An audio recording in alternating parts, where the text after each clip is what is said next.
اعوذ باللہ من الشیطان الرجیم بسم اللہ الرحمن الرحیم۔ سورہ یونس کی 2 آیتیں پڑھ رہا ہوں، آیت نمبر 22، آیت نمبر 23۔ هو الذی یسیرکم فی البر والبحر، وہ اللہ ہی ہے جو تم کو خشکی اور تری میں چلاتا ہے۔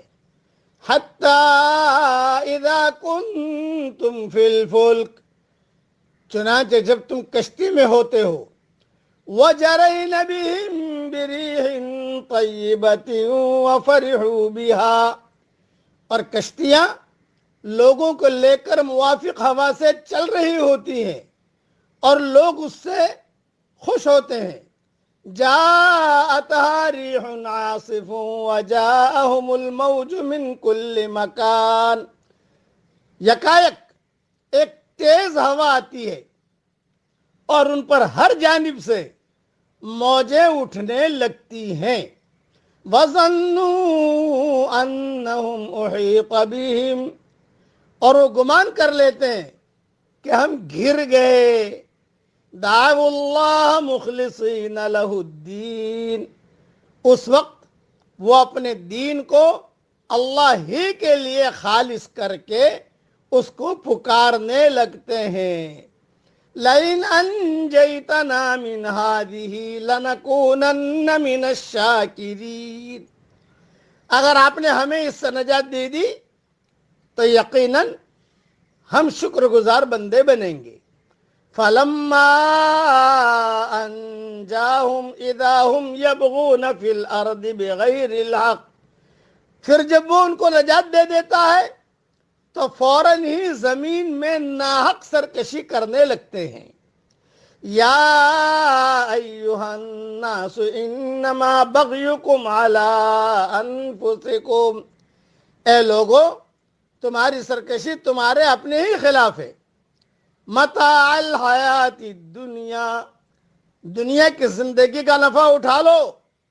ثم الینا مرجعکم فننبئکم بما کنتم تعملون، پھر تم کو ہماری طرف لوٹ کر آنا ہے، پھر ہم بتا دیں گے جو کچھ تم کر رہے تھے۔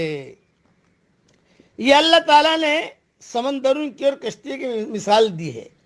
علماء نے لکھا ہے اس سے سارے نامناسب حالات ہیں۔ مثال دے رہا ہوں، کسی کو کینسر ہو گیا، ڈاکٹر نے کہہ دیا کہ کوئی چانس نہیں ہے، اب مرے گا، اب وہ دعائیں کرنا شروع کرتا ہے، وہ موج میں گھر گیا، وہ کہتا ہے کہ اللہ پاک مجھے اگر صحت دے دے میں یہ کروں گا، یہ کروں گا، یہ کروں گا، یہ کروں گا۔ پھر جب حالات ٹھیک ہو گئے تو وہی آدمی سرکشی کرنے لگتا ہے۔ کورونا وائرس کی بیماری میں آ گیا، اب نامناسب حالات میں گھر گیا تو آدمی جو ہے فوراً اللہ سے دعا کرتا ہے، جب اللہ نے حالات ٹھیک کر دیے تو اللہ کو بھول جاتا ہے۔ یا کسی اور معاملے میں آ گیا، لیکن ہوائیں اور کشتی سے اللہ نے مثال دی ہے۔ انسان ایک بے حد حساس وجود ہے، وہ تکلیف کو برداشت نہیں کر سکتا۔ یہی وجہ ہے کہ انسان پر جب تکلیف کا کوئی لمحہ آتا ہے اور کسی قسم کا آتا ہے، بیماری کا ہو، سیل ٹیکس کا ہو، خدا نخواستہ انکم ٹیکس کا ہو، میاں بیوی کی لڑائی کا ہو، جو بھی نامناسب حال ہے، وہ فوراً سنجیدہ ہو جاتا ہے۔ سنجیدہ اس وقت اس کے ذہن سے تمام مصنوعی پردے ہٹ جاتے ہیں۔ فکر کے لمحات میں آدمی اس حقیقت کا اعتراف کر لیتا ہے جس کا اعتراف کرنے کے لیے وہ بھی فکری کے لمحات میں تیار نہ ہوتا تھا۔ اس کی ایک مثال سمندر کا سفر ہے۔ سمندر میں سکون ہو، کشتی منزل کی طرف رواں ہو تو اس کے مسافروں کے لیے یہ بڑا خوشگوار لمحہ ہوتا ہے۔ اس وقت ان کے اندر ایک جھوٹا اعتماد پیدا ہو جاتا ہے، وہ سمجھ لیتے ہیں کہ ان کا معاملہ درست ہے، اب اس کو کوئی بگاڑنے والا نہیں ہے۔ اس کے بعد سمندری ہوائیں اٹھتی ہیں، پہاڑ جیسی موجیں مسافروں کو چاروں طرف سے گھیر لیتی ہے، ان کے درمیان بڑے سے بڑا جہاز بھی معمولی تنکے کی طرح ہچکولے کھانے لگتا ہے۔ بظاہر ایسا معلوم ہوتا ہے کہ اب ہلاکت کے سوا دوسرا کوئی انجام نہیں۔ اس وقت خدا کے منکر خدا کا اقرار کر لیتے ہیں۔ بے ایمان ہوگا وہ بھی اللہ کو پکارے گا۔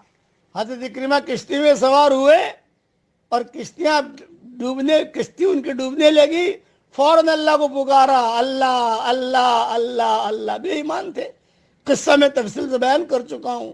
اللہ نے کہا کوئی ایک آدمی اللہ کو چھوڑ کر آیا ہے، ارے میں ہی ہوں۔ دل میں ارادہ کر لیا کہ اگر اس موجود سے اللہ نے نجات دی، میں فوراً حضور صلی اللہ علیہ وسلم کی خدمت میں جاؤں گا اور اسلام قبول کروں گا۔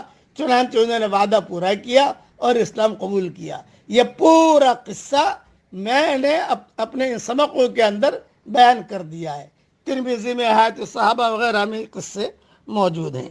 اس لیے آدمی ہر وقت اللہ کو یاد رکھے، حالات مناسب ہو تو بھی یاد رکھے، حالات نامناسب ہو تو بھی اللہ کو یاد رکھے۔